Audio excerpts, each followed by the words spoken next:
Hello, and welcome to the Narrowing Path, Walking the Spiritual Walk. My name is Steve Van Einstein. Thank y'all for joining me again tonight as we go through and we do the daily reading from James Allen's Daily Meditations. This, of course, will be fresh to you and fresh to me, meaning that this will be the first time that I hear or read the meditation right here on this podcast with you, so you'll get my genuine response, reactions, observations, and what I relate to about the reading. So, always looking forward to it. It's been a great couple of days. September's had a great kickoff to it. I like the direction it's taken. And just talking about accountability for our own actions, in the sense that all the effects that happen in our lives are the direct result of our causes, the causes we put into this world, our deeds, our thoughts. And it's just recognizing that principle and that law. So, well, here we go. This is September 7th reading from James Allen's Daily Meditations.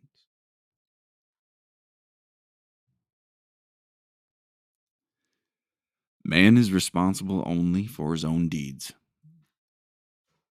The problem of evil subsists in a man's own evil deeds, and it is solved when those deeds are purified. Says Rousseau, man, seek no longer the origin of evil. Thou thyself art its origin. Effect can never be divorced from cause. It can never be of a different nature from the cause. Emerson says, justice is not postponed. A perfect equity adjusts the balance in all parts of life. And there is a profound sense in which cause and effect are simultaneous and form one perfect whole. Thus, upon the instant that a man thinks, say, a cruel deed, that same instant he has injured his own mind. The number of successive thoughts and deeds would produce a cruel and wretched man. An immediate nobility, an immediate nobility and happiness attend the thinking of a kind thought or doing a kind deed. Well, this is an interesting one, isn't it? I agree with the message of it. This, like, both parts. The first part of where evil originates. Evil is only where God does not exist. And God, that's not the right way to say that. Evil is only where God is not brought. Meaning we have to practice a spiritual way of living in accordance to God's will. So we live by virtues and principles and disciplines, right? And when we live that way, we bring God's light into the darkness of evil wherever we go, right? So selfishness and sin is what makes up evil. And those are born from ignorance. So I agree with this a lot. And I do believe I can, after practicing a different way of living for these years, even when a selfish, self-centered thought comes into my head, I can feel the consequence of that. Meaning I can feel the spiritual misalignment that just the thought can cause, let alone the act, right? Um, it's substantial. It's a very real thing after you lived a different way of life. Sometimes I have work I need to do still. This is a purification process. So I'm constantly improving, but not no saint quite yet, to say the least. So here we go. Let's go through this again. The opening line: man is responsible only for his own deeds, and every man is responsible only for his own deeds. Let's remember that too. Meaning, I am responsible for mine, and you are responsible for yours. I can't make anyone do anything, force anyone to do anything. What I've realized is there's always a choice. There is always a choice. whether we like to recognize that or not. So the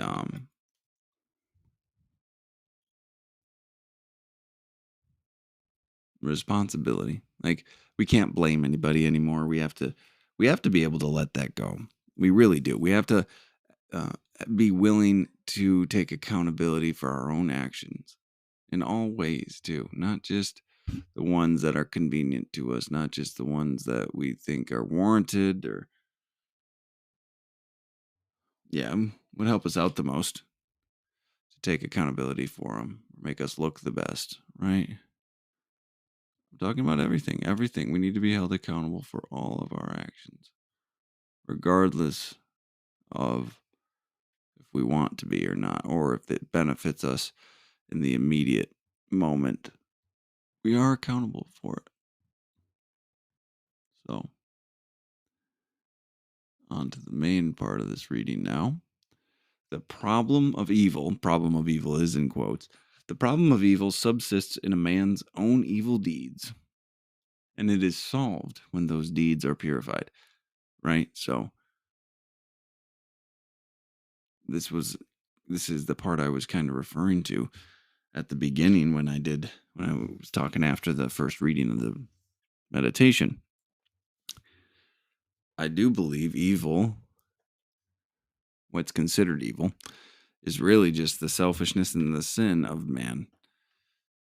I don't believe that there's this equal and opposite power to God.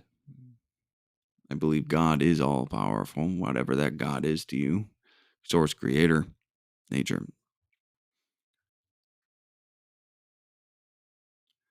And if all power is there, you cannot have an opposite power. So I believe it's a selfishness of man, the animal side of man, where evil is born from. And this process that we talk about here in James Allen is the changing of behaviors and actions.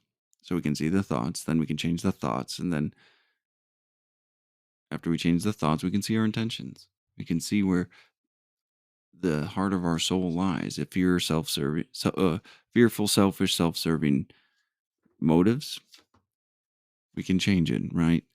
That is the purification process that we're talking about. And we have to continue to practice that. We have to continue to be willing to practice that purification process in all areas of our life. And it's not always easy. No. I like this quote. I haven't read any of Rousseau. So this is cool that he brings it in. This reading's unique because he references two other philosophers and well, I guess Emerson would be a philosopher. I guess.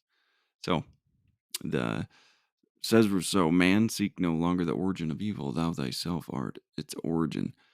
So any human being can take actions that are considered evil. There's a lot of people out there today. I think that's where a lot of judgment comes from. Oh, I'd never do that. I couldn't do that. Blah, blah, blah. I can tell you my own personal experience. I've said those things before. But given the right situation and conditions, you'll do a lot of things you didn't think you were capable of doing.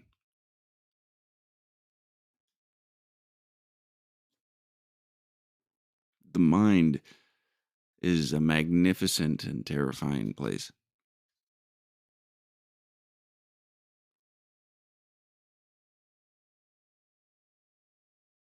Just remember that. There's a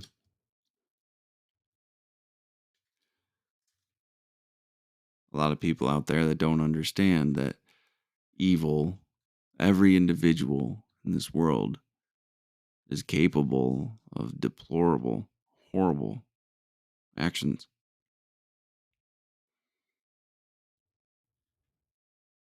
And to be fair, I don't think you have true power or true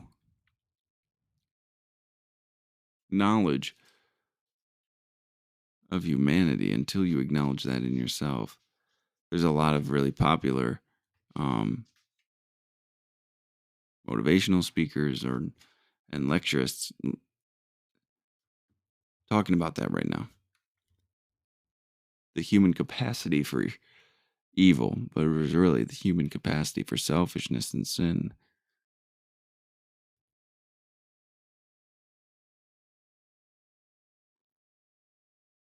It's incredible.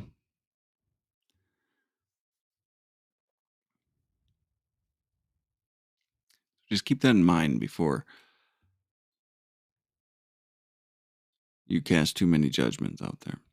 I have to. And he goes on to say now, effect can never be divorced from cause. It can never be of a different nature from cause. So if a cause, if an action is selfish, the effects and the consequences will be selfish, right? They will be of the same concern of the initial action, right? So justice is not postponed. He goes on to say, Emerson says, justice is not postponed. A perfect equity adjusts the balance in all parts of life. So there we go. The equal effect of the action every time. You can't escape that. That's nature, and that's the law of things. Selfish, self-centered actions can never beget truly positive and spiritual decisions.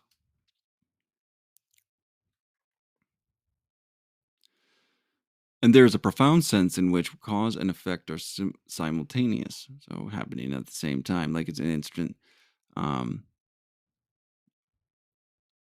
instant repercussions, and form one perfect whole, right?